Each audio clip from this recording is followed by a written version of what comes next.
দর্শক আসসালামু আলাইকুম। আশা করি আপনারা অনেক ভালো আছেন। আমি আলহামদুলিল্লাহ ভালো আছি। আপনাদের দাবির মুখে, আপনাদের প্রত্যাশার মুখে আমি আবারও বগুড়া জেলার সোনাতলা থানার তেকানি চুকাইনগর প্রত্যন্ত চর অঞ্চলে চলে এসেছি শুধুমাত্র কেনোয়া চাষ কীভাবে হয় এইটাই আপনাদেরকে জানানোর জন্য। দর্শক, আমার পাশে যে ফলগুলো সুন্দর দেখতে পাচ্ছেন ইতিমধ্যে পেকেছে, আর কদিন পরেই কাটা হবে এই কেনোয়া ফল।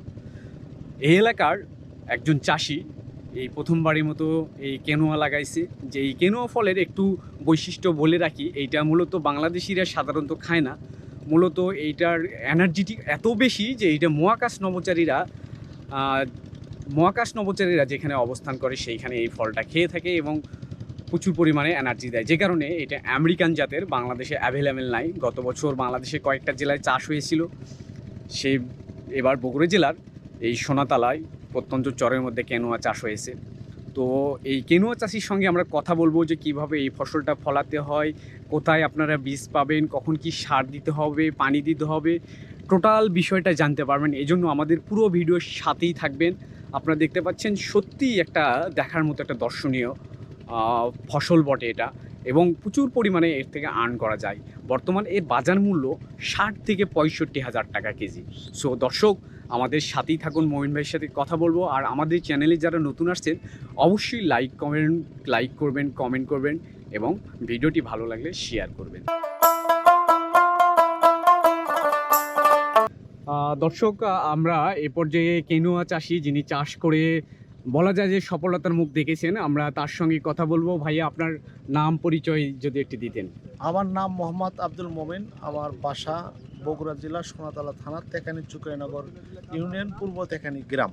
আর আমার এই জমি হলো চর চুকাইনগর মৌজাতে আর কি।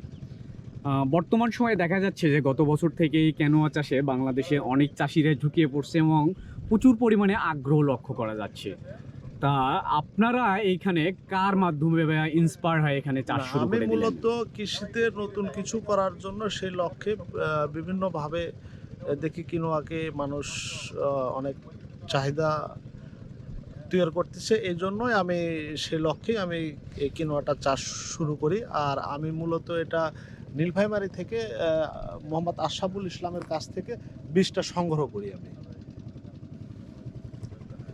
এখন অনেকেই আগ্রহ চাষ করার জন্য, এটা কখন থেকে শুরু করতে হয়? এটা নভেম্বর মাসে চাষটা মোটামুটি সর্বোচ্চ ভালো সময় আর কি। নভেম্বর মাসে চাষ করতে হয়। আমি নভেম্বরে বীজ লাগাইছি। শুরুতেই কি কি দিয়ে চাষ করতে হয় আর কি? শুরুতে মূলত আমি এখানে 4টে হাল চাষ করছি, আপনার জৈব গোবর সার প্রয়োগ করছি, তারপরে আমি বীজ লাগাইছি, তারপরে আপনার 15-20 দিন পর একটা নিড়ানি দিছি এবং সেচ দিছি আর কি। এই পর্যন্তই আমার এখন পর্যন্ত অবস্থান। সেচ কয়বার দিতে হয়? আমি একবারই দিয়েছি। কোনো কীটনাশক কি ব্যবহার করতে হয়? না, আমি এখানে কোনো কীটনাশক ইউজ করিনি।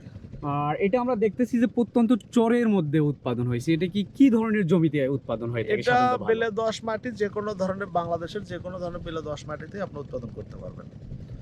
এই যে বীজগুলো ক্রয় করলেন, বীজটা কত করে কেজি পড়বে বাজার থেকে কিনলে?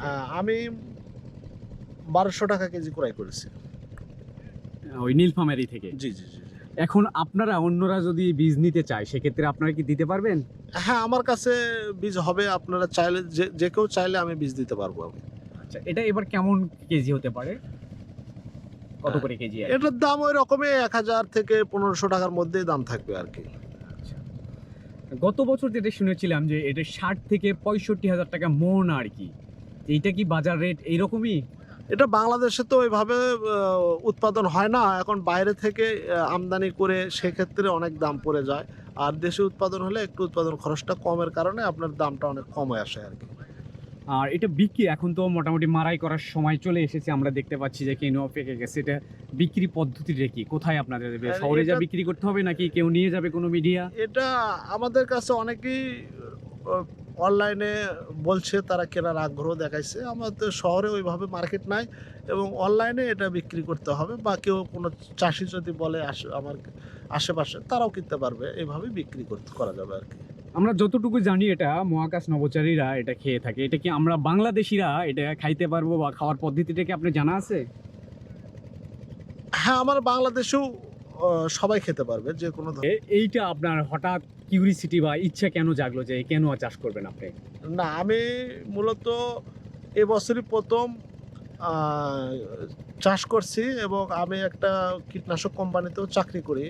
সেই থেকে আমার কৃষির উপরে একটু আলাদা মনোভাব আছে। সেখান থেকে আমি quinoa plus chia seed plus সূর্যমুখী প্লাস তরমুজ, সাথে শশা এবং কালো জিরা এবং এরকম নিয়ে আমি চাষ শুরু করছি এই বছরে প্রথম আর কি। আচ্ছা, এবছর আমরা দেখতেছি মোটামুটি একটা সফলতার মুখ বা পেকে গেছে, কদিন পরে মারাই করা যাবে। আপনি যদি সফল হন, পরের বছর কি ফসল ফলাবেন? হ্যাঁ, অবশ্যই অবশ্যই।